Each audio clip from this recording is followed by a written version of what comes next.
오늘 맥체인 성경 읽기 본문은 창세기 48장과 누가복음 1장 39절에서 80절까지 말씀, 그리고 욥기 14장과 고린도전서 2장 말씀입니다. 창세기 48장은 야곱이 요셉의 두 아들 므낫세와 에브라임을 축복하는 장면이 나오고요. 누가복음 1장 39절에서 80절까지 말씀은 예수님을 잉태한 이 마리아가 엘리사벳을 만나는 장면을 기록합니다. 그리고 마리아가 찬양하는 장면과 또 세례 요한의 출생과 사가랴의 예언을 기록하고 있습니다. 욥기 14장은 욥과 소발의 논쟁 중에 욥이 이제 하나님께 대하여 자신의 처지와 고통을 탄원하고 은혜를 간구하는 말씀입니다. 고린도전서 2장에서 바울은 예수 그리스도와 그가 십자가에 못 박히신 것 외에는 아무것도 알지 아니하기로 작정했노라 말씀합니다. 오늘도 말씀 안에서 은혜로운 묵상 되시기를 바랍니다. 욥기 14장은요, 욥과 그 친구들의 논쟁 중에 세 번째로 등장하는 이 소발과의 대화와 논증 가운데 있습니다. 욥은 13장에서 나는 전능자에게 말씀하려 하며 하나님과 변론하려 하노라 라고 말씀했습니다. 그는 지금 처해 있는 이 뜻모를 고난과 이 고통이 또 의인인 자신이 겪어야 하는 이 고통을 하나님께 묻고 싶다는 것입니다. 14장에서는 이제 욥이 인간의 연약함과 허망함, 그리고 그 고통 중에 있는 자신을 하나님이 긍휼히 여겨주실 것을 간구하고 토로하고 있는데요. 우리 말씀을 함께 살펴보겠습니다. 먼저 1절과 2절 말씀 한번 같이 읽겠습니다. 시작. 여인에게서 태어난 사람은 생애가 짧고 걱정이 가득하며 그는 꽃과 같이 자라나서 시들며 그림자같이 지나가며 머물지 아니하거늘. 사람의 연약함, 인생의 허망함을 욥은 몇 가지 표현들로 지금 기록하고 있는데요. 욥은 먼저 보편적인 관점에서 모든 사람이 짧은 인생을 살고 또 걱정이 가득한 삶을 살아간다 이렇게 이야기합니다. 여기서 여인에게서 태어난 사람 했을 때 이 사람은 아담이라는 단어인데 일반적인 모든 사람을 가리키는 보편적인 단어입니다. 이 짧고 고통 많은 인생은 마치 꽃과 같아서 자라기 무섭게 시들기 시작하고 그림자와 같이 머물지 않고 빠르게 지나가 버린다는 거예요. 욥은 우리 이 인생, 사람의 인생이 얼마나 허망하고 덧없는 것인지를 이렇게 표현하는 거죠. 여기서 우리가 욥이 사용하는 여인에게서 태어난 사람이라는 이 표현을 좀 주목해 봐야 되는데, 여러분 이것은요, 사람이 하나님과 결코 겨룰 수 없는 연약한 존재임을 강조하기 위한 표현입니다. 그래서 여인에게서 태어난 사람이 강하면 얼마나 강할 수 있고 또 잘할 수 있으면 얼마나 잘할 수 있겠느냐라는 말이죠. 그래서 욥은 그런 연약한 자신을 이제 이런 고통에서 놓아주시기를 간구하기 위해서 여인에게서 태어난 사람, 자기 자신을 그렇게 표현하는 거죠. 하나님, 이 여인에게서 태어난 이런 연약한 저를 왜 이렇게 큰 고통을 허락하십니까? 제가 잘할 수 있으면 얼마나 잘할 수 있고 제가 강하면 얼마나 강하겠습니까? 하나님, 이런 고난은 제가 감당할 수 없는 것입니다 라고 말하는 거죠. 욥은 이제 이런 욥의 표현을 보면요, 욥의 어떤 마음을 알 수 있냐면 자신에게 있어서 자신의 연약함 그리고 자신의 부족함을 매우 솔직하게 표현하고 있는 것을 우리가 보게 됩니다. 그러니까 약함을 감추려고 하지 않는다는 거죠. 여러분, 이게요, 자신의 연약함을 하나님 앞에서 인정한다. 사실 이것도 굉장히 어려운 일입니다. 보통 하나님이 없다고 생각하는 사람들, 저 세상에 살아가는 사람들은 자신의 연약함을 어떻게든 감추려고 하지 사실 잘 고백하려고 하지 않죠. 애써 감추려고 노력하며 살아갑니다. 왜냐하면 그들은 하나님이 아니라 누구를 의지합니까? 자기 자신을 의지하고 자기 자신을 기준 삼고 살아가기 때문에 나는 필연적으로 강해야만 하고 강해져야만 한다고 믿고 살아가는 거죠. 그래서 때로는 자신의 한계를 넘어서는, 자신의 한계를 인정하지 않고 연약함을 인정하지 않고 살다 보니까 자신의 한계를 넘어서는 강함을 추구하다가 결국 실패와 좌절의 인생의 쓴맛을 경험하면서 삶을 비관하고 사회를 비판하고 남을 탓하면서 그렇게 인생을 허비하는 시간들이 너무나 많다는 것입니다. 그런데 욥은요, 하나님 앞에 하나님 제가 얼마나 약한지 아시잖아요. 하나님 제가 얼마나 부족한지 아시잖아요.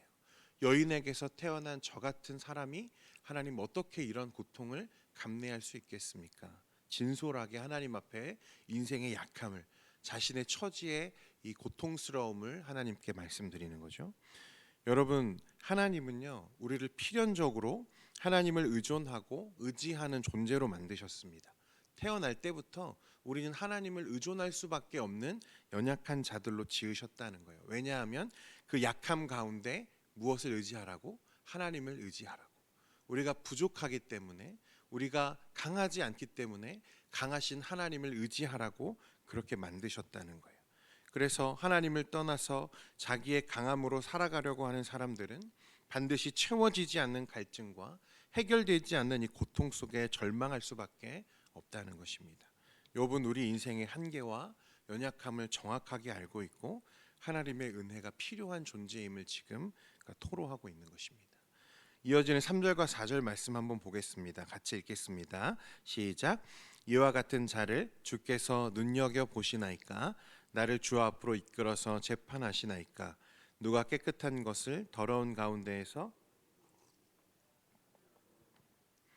욥은 이제 1절 2절에서 자신이 인용했던 이 보편적인 인생의 진리, 이 연약한 존재라는 사실을 자신의 삶에 그대로 적용하면서 그 고충을 하나님께 아뢰입니다. 이와 같은 자를 주께서 눈여겨 보십니까? 이 눈여겨 보다라는 말은 감시하다라는 말이거든요. 주의 앞으로 나를 이끌어서 재판하시고 신문하신다. 이것도 욥의 죄를 감시하시는 하나님의 활동을 말하는 거예요. 욥이 이렇게 질문하는 것은 왜 그러냐면 하나님이 존재적으로 깨끗할 수 없고 완전할 수 없는 인간에게서 죄를 찾으시는 것이 부당하다 그에게 느껴지기 때문에 그렇습니다. 완전히 의로우시고 완전히 선한 하나님께서 반대로 완전히 불완전하고 여전히 연약한 인간에게서 죄를 찾기 위해 하나님이 감시하시고 신문하신다면 그 가운데 어떤 인생이 어떤 사람이 과연 내가 죄가 없다 그렇게 할 수 있겠냐는 거예요. 하나님이 정죄하시기로 마음 먹었다면 그의 죄를 판단하시고 그걸 감시하시기로 하나님이 마음 먹었다면 그것을 피할 수 있는 인생이 어디 있냐는 것입니다. 애초에 깨끗하지 않고 애초에 건강하지 않은 사람에게서 하나님 왜 깨끗한 것을 찾으시고 건강한 것을 찾으시냐는 말입니다. 욥이 이미 1절에 자신을 뭐라고 말했습니까? 여인에게서 태어난 사람이라고 했죠. 모든 인생은요 여인에게서 태어날 때 무엇을 가지고 태어납니까? 원죄를 가지고 태어나죠. 그렇기 때문에 이미 사람은 원죄 가운데 더러워져 있고 깨끗하지 않은 상태라는 거예요. 그런데 왜 하나님 이 깨끗하지 않은 사람에게서 깨끗한 것을 찾으십니까? 왜 여인에게서 태어난 나 같은 자에게서 하나님 깨끗한 것을 찾으십니까? 라고 말하는 것입니다. 하나님 저는 그렇게 깨끗하지 않습니다. 하나님 저는 깨끗할 수 없습니다. 하나님 아시잖아요. 라고 항변하는 것입니다. 5절과 6절입니다. 그의 날을 정하셨고 그의 달수도 주께 있으므로 그의 규례를 정하여 넘어가지 못하게 하셨사온즉 그에게서 눈을 돌이켜 그가 품꾼같이 그의 날을 마칠 때까지 그를 홀로 있게 하옵소서. 욥은 이제 자기 인생의 끝은 주님께 있고 이미 정해져 있는 것이기 때문에 그 마지막 남은 인생을 감시자인 하나님으로부터 벗어나서 쉬고 싶다는 소망을 표현하고 있습니다. 욥이 간구하는 휴식은요 단지 악에서의 어떤 구원이나 적에서의 어떤 구원 또는 건강의 회복을 말하는 것이 아닙니다. 뭐라고 말하냐면 품꾼같이 그의 날을 마칠 때까지 그를 홀로 있게 하옵소서라고 했거든요. 마치 품꾼, 그러니까 자신의 고된 일을 마친 이 품꾼이 마친 후에는 쉬는 시간을 통해 즐거움을 누리고 휴식을 취하는 것처럼 욥 자신도 고난을 벗어나서 인생이 끝나기 전에 안식을 누리고 즐거워할 수 있게 해달라. 그러니까 자신을 지금 이 고통스러운 이 현실에서 벗어나게 해달라 간구하고 있는 것입니다. 품꾼이 일을 마치고 쉬는 것처럼 나도 좀 쉬게 해주십시오. 그의 고통을 하나님께 지금 토로하는 거죠. 욥이 지금 당하고 있는 고통, 고난을 우리가 다 헤아릴 수 없지만 그는 이제 건강을 회복시켜 달라는 것도 아니고 하나님께 물질을 더 달라는 것도 아니고 그런 것을 뛰어넘어서 하나님 이제 저의 인생에 감시와 간섭을 좀 거두어 주십시오. 하나님이 감당할 수 없는 이 하나님의 이 감시와 간섭으로부터 벗어나서 제 인생이 조금 쉬고 싶습니다 라고 말하고 있는 것입니다. 이제 계속해서 말씀을 보면 욥은 한 걸음 더 나아가서 자신의 그 처지를 또 토로하는데, 우리 7절에서 9절까지 말씀 우리 함께 보겠습니다. 함께 읽겠습니다. 시작.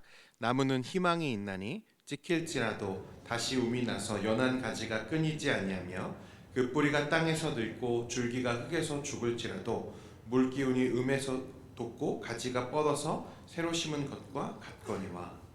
욥은 나무는 희망이 있다 이렇게 말합니다. 왜 희망이 있냐면 찍혀서 버려지더라도, 혹은 가지가 끊어지거나 또 뿌리가 죽을지라도 물이 더해지면 다시 움이 돋고 가지가 뻗어서 새롭게 될 것을 기대할 수 있다는 거예요. 그런데 이 반대로 그럼 인생은 어떠냐? 10절과 12절 말씀에 보면 장정이라도 죽으면 소멸되나니, 인생이 숨을 거두면 그가 어디 있느냐? 물이 바다에서 줄어들고 강물이 잦아서 마름같이 사람이 누우면 다시 일어나지 못하고 하늘이 없어지기까지 눈을 뜨지 못하며 잠을 깨지 못하느니라. 인생은 나무와 다르다는 거죠. 죽으면 소멸되고 인생이 숨을 거두면 그가 없는 것처럼 된다는 거예요. 물이 바다에서 줄어들고 강물에서 잦아서 마름같이 사람은 누우면 다시 일어나지 못하고 하늘이 없어지기까지 눈을 뜨지 못하며 잠을 깨지 못한다. 사람은, 인생은 저 산에 심겨진 나무보다도 어떻다는 겁니까? 못하다는 거예요. 자신의 처지가 저 나무만도 못하다는 것입니다. 욥은 자신의 인생을 희망이 있는 나무와 지금 비교하면서 그의 고충을 하나님께 말씀드리는 거죠. 욥의 고백에서 발견되는 이 소망이라는 것은요, 여러분, 단지 평안과 성공을 바라는 것보다 훨씬 더 심오하고 깊은 차원의 고백입니다. 나무에게는 어떤 소망이 있는가? 나무가 찍혀서 가지가 죽고 뿌리가 늙으며 줄기가 죽을지라도 나무는 물만 주면 움이 나서 연한 가지가 계속 끊이지 않고 나오는데, 그러므로 나무는 죽더라도 소망이 있는데, 이에 비해 인간은 죽으면 소멸되고 기운이 끊어지고 사라지고 만다는 거예요. 사람은 이처럼 연약하고 깨끗하지도 못하며 저 한 그루 나무보다도 소망 없는 존재가 누구라는 거예요? 자기 인생이라는 것입니다. 지금 자신의 처지가, 고통 속에 몸부림치고 있는 자신의 상황이 그만큼 볼품없다는 거예요. 이어지는 13절부터 22절까지는요, 이런 고통 속에서 욥은 여전히 자신을 건져줄 분이 하나님이심을 고백합니다. 그리고 자신을 구원하실 그 하나님을 기대하며 소망하고 있는 것을 우리가 보게 됩니다. 14절과 15절에 장정이라도 죽으면 어찌 다시 살리이까? 나는 나의 모든 고난의 날 동안을 참으면서 풀려나기를 기다리겠나이다. 주께서는 나를 부르시겠고 나는 대답하겠나이다. 주께서는 주의 손으로 지으신 것을 기다리시겠나이다. 욥은 이 고난이 언젠가 끝나고 쉬게 되는 날이 올 것이라 기대하고 있습니다. 그리고 그 날이 올 때까지 그는 하나님 앞에서 참으며 인내하며 그 날을 기다리겠다는 거예요. 욥은 이 불쌍하고 볼품없는 자신의 인생을 건져주실 분, 그리고 이 고통의 날을 끝낼 수 있는 분은 자신의 주권을 자신의 뜻대로 행하실 수 있는 유일하신 전능자 하나님이심을 그가 알고 있다는 것입니다. 고통스럽지만, 그러니까 그 순간에도 그가 바라볼 수 있는 것은 주권을 가지신 하나님뿐이라는 것입니다.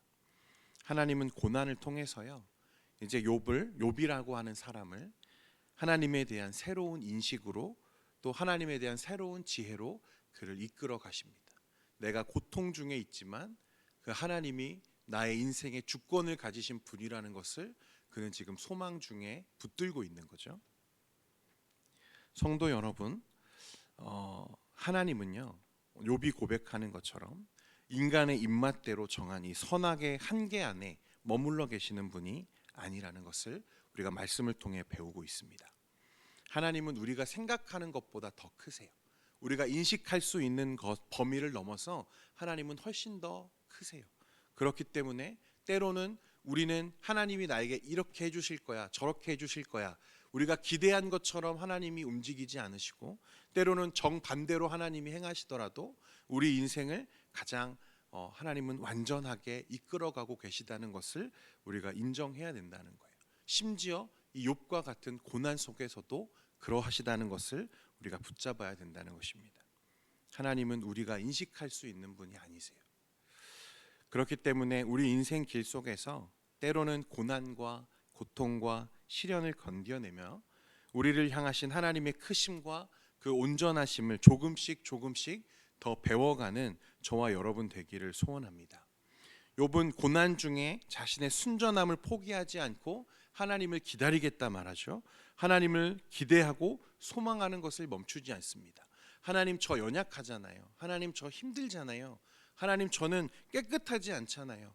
그러니까 하나님, 이 인생을 건지실 분은 하나님밖에 없잖아요 라고 고백하고 있는 거예요. 그가 소망을 멈추지 않고 끝까지 인내하고 견딜 때 마침내 하나님은 그의 눈을 열어서 그를 보게 하시고 그에게 하나님의 뜻을 알게 하시는 것을 우리가 보게 되는 것입니다. 성도 여러분, 말할 수 없는 탄식과 어려움이 여러분들의 삶에 있다면 욥을 통해서 하나님을 배우는 지혜를 얻기를 원합니다. 하나님은 약할 때 강함이 되시는 주이십니다. 믿으십니까? 하지만 때로는 강하게 하기 위해서 우리에게 약함을 주시는 분이라는 것도 우리가 인정해야 된다는 거예요. 하나님은 이렇게도 저렇게도 하실 수 있고 우리 인생의 주권을 가지신 분이심을 우리가 인정할 때 그제서야 보이는 하나님의 길이 있고 하나님의 뜻이 있다는 것을 욥기가 우리에게 말하고 있다는 것입니다. 사랑하는 성도 여러분, 오늘 하루의 삶 속에서도 우리 이 전능하신 하나님을 신뢰할 수 있고 기다릴 수 있는 저와 여러분 되기를 소원합니다. 기도하겠습니다. 거룩하신 하나님 아버지, 오늘 이 욥의 말씀을 통해서 하나님이 얼마나 크신지 또 하나님이 얼마나 전능하신지를 우리가 배우게 됩니다. 우리가 생각하는 것보다 훨씬 더 우리가 감히 측량할 수 없이 크신 그 하나님을 오늘 욥이 기대하고 소망하는 것처럼 오늘 하루의 삶 가운데에서도 그런 하나님을 붙잡고 살아가는 우리 모든 성도들이 될 수 있도록 주님 은혜 베풀어 주시옵소서. 하나님, 우리는 잠시 뒤에 일어날 일조차도 알지 못하는 연약한 인생입니다. 너무나 연약하고 너무나 보잘것없어서 욥이 말하는 것처럼 한 그루 나무보다도 못한 것이 우리 인생인지 모릅니다. 그렇기에 우리가 약하기에 우리가 하나님을 의지할 수 있고 하나님을 의존할 수 있음을 오늘 욥을 통해서 우리가 배우는데, 하나님, 참으로 하나님을 의지하고 붙잡고 살아가는 우리 모든 성도들 될 수 있도록 은혜 베풀어 주시옵소서. 약할 때 강함 되시고 또 가난할 때 부요함 되시는 그 하나님을 붙잡고 오늘 하루도 승리하며 살아가는 우리 성도들 될 수 있도록 은혜 베풀어 주시옵소서. 이 자리에 나아올 때에 하나님, 깊은 고통과 탄식 가운데 있는 우리 성도들이 있습니다. 하나님, 질병으로, 가난으로, 또 관계의 무너짐으로 하나님 앞에 고통스러워하는 우리 성도들의 삶을 주님 기억해 주시고, 기도할 때에 하나님 평안을 또 평강을, 은혜를 그 가운데 부어주셔서 하나님 이 현실 속에서도 주님 넉넉하게 이기며 살아갈 수 있도록 은혜 베풀어 주옵소서. 예수님의 이름으로 기도합니다. 아멘.